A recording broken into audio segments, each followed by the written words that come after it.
ಅಂದ್ರೆ ಇವಾಗಲೇ ಅಂದ್ರೆ ಫಸ್ಟ್ ಲುಕ್ ಬಂತು ಅಂದ್ರೆ ಒಂದು ಫ್ಲವರ್ಸ್ ಎಲ್ಲರು ಹೂಮಾರ ಅಂತ ಹುಡುಗಿ ಹಳ್ಳಿ ಹುಡುಗಿ ಅವಳೆ ಕೆಲಸ ಮಾಡ್ಕೊಂಡು ದುಡಿತಾರೆ ಅವಳು ಅವ್ರ ತಂದೆದೇ ಒಂದು ಜೀವನ ನಡೀತಾರೆ. ಸೊ ಈ ಊರಲ್ಲಿ ಸಮುದಾಯದಲ್ಲಿ ಒಂದು ನಡೆಯುವಂತ ಕತೆ ಅದು ಮತ್ತೆ ಅದ್ರ ಜೊತೆ ಅಶೋಕ ಮತ್ತೆ ಅಂಬಿಕಾದ ಒಂದು ಲವ್ ಸ್ಟೋರಿ ನಡೀತಾರೆ. ಅವಳು ಹೇಗೆ ಅಂದ್ರೆ ಆ ಸಮುದಾಯದಲ್ಲಿ ಅದೊಂದು ಗಲಾಟೆ ಅಥವಾ ಅದೊಂದು ಫೈಟ್ ನಡೀತಾರೆ ಅವಳು ಹೇಗೆ ಅವಳ ಪಾತ್ರ ಏನು ಅದ್ರಲ್ಲಿ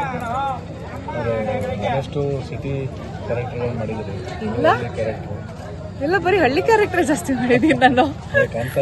ಕಾಂತಾರ ಅದಾದ್ಮೇಲೆ ಇವಾಗ ತೆಲುಗು ಸಿನಿಮಾ ಇದು ತುಂಬಾ ಆಕ್ಚುಲಿ ಯುವ ಅದ್ ಬಿಟ್ರೆ popcorn monkey tiger it was ಏನ್ ಆತರ ಹಳ್ಳಿ ಸಿಟಿ ಅಂತ ಹೇಳಕ್ಕಾಗಲ್ಲ. ಪಾಪ್ಕಾರ್ನ್ ಮಂಕಿ ಟೈಗರ್ ಯುವ ಒಂದೇ ಆತರ ಸ್ವಲ್ಪ ಗ್ಲಾಮರ್ ಅಥವಾ ಆತರ ಸಿಟಿ ಕ್ಯಾರೆಕ್ಟರ್ ಅಂತ ಇರ್ತಿದ್ವಿ. ಚೆನ್ನಾಗಿದೆ, ಶೂಟಿಂಗ್ ಮಾಡ್ತಾ ಇದೀವಿ ಎಲ್ಲ ಹಳ್ಳಿ ಕಡೆ. ಫಸ್ಟ್ ಸ್ಕೆಡ್ಯೂಲ್ ಅಲ್ಲಿ ಚಾಮರಾಜನಗರ, ಇವತ್ತು ಇಲ್ಲಿ ಚನ್ನಪಟ್ಟಣದ ಹತ್ರ ಬರ್ತಾ ಇದ್ವಿ. ಚೆನ್ನಾಗಿರುತ್ತೆ ಅಂದ್ರೆ ಊರ್ ಕಡೆ ಬಂದಾಗ ಅದ್ರ ಎಂಟೈರ್ ವೈಬೇ ಒಂಥರ ಡಿಫ್ರೆಂಟ್ ಆಗುತ್ತೆ. ಅಂದ್ರೆ ಸಿಟಿಲಾದ್ರೆ ಯಾರನ್ನೂ ಮಾತಾಡ್ಸಲ್ಲ, ಅವ್ರವ್ರ ಕೆಲಸ ಅವ್ರವ್ರು ಇರ್ತಾರೆ. ಬಟ್ ಇಲ್ಲಿ ಬಂದ್ರೆ ಹಂಗಲ್ಲ, ಎಲ್ರೂ ಬರ್ತಾರೆ ಶೂಟಿಂಗ್ ಅಂದ ತಕ್ಷಣ ಕಮ್ಯುನಿಟಿ ಫೀಲಿಂಗ್ ಯಾವಾಗ್ಲೂ ಈ ತರ ಜಾಗಕ್ಕೆ ಶೂಟಿಂಗ್ ಬಂದಾಗ. ಹೌದಾ?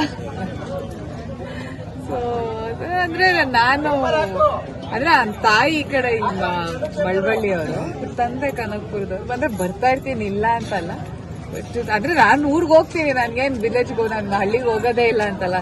ಹಬ್ಬ ಇದ್ದಾಗೆಲ್ಲ ಹೋಗೇ ಹೋಗ್ತೀವಿ ಹಳ್ಳಿಗಳಿಗೆ, ಅದು ಹಬ್ಬನ್ ಮಾಡ್ತೀವಿ ಎಲ್ಲ ನೋಡಿದೀನಿ. ಇದನ್ನೆಲ್ಲ ನಾನು ನೋಡ್ದೆ ಇದು ಹೊಸದು ಅಂತ ಏನಿಲ್ಲ. ಹಬ್ಬದ ಟೈಮಲ್ಲಿ ಇದೆಲ್ಲ ರಾತ್ರಿ ಹೊತ್ತೆಲ್ಲ ನಾವು ಅಲ್ಲಿ ಶಿವರಾತ್ರಿ ಹಬ್ಬಕ್ಕೆಲ್ಲ ರಾತ್ರಿ ಹೊತ್ತು ಮುಂಚೆ ಆರ್ಕೆಸ್ಟ್ರಾ ಅದೆಲ್ಲ ನಡೀತಾ ಇತ್ತು. ಸೊ ಅದನ್ನೆಲ್ಲ ನೋಡ್ಕೊಂಡು ಬೆಳೆದಿರೋದು, ಹೊಸದಂತ ತರ ಏನಿಲ್ಲ. ಖುಷಿ ಆಗುತ್ತೆ ಅಷ್ಟೇ ಇದೆಲ್ಲ ವಾಪಸ್ ರೀಲಿವ್ ಮಾಡೋದು. ಮಲ್ಟಿ ಲ್ಯಾಂಗ್ವೇಜ್ ಸಿನಿಮಾ ಅಂತ ಹೇಳಿದ್ರೆ ಇದು ನಿಮ್ಗೆ ಹೊಸ ಅನುಭವ ಹೇಗಿದೆ? ಇಲ್ಲ ಅಂದ್ರೆ ಯಾವ್ದೇ ಸಿನಿಮಾ ಫಸ್ಟ್ ಅದು ಯಾವ ಲ್ಯಾಂಗ್ವೇಜ್ ಅಲ್ಲಿ ಮಾಡ್ತಾ ಇದೀವಿ ಆ ಲ್ಯಾಂಗ್ವೇಜ್ ಅಲ್ಲಿ ಮಾಡ್ತೀವಿ. ಯಾವುದೇ ಒಂದು ಸಿನಿಮಾ ದೊಡ್ಡ ಸಿನಿಮಾ ಆದಾಗ ಎಲ್ರಿಗೂ ಖುಷಿನೇ ಅಲ್ಲ.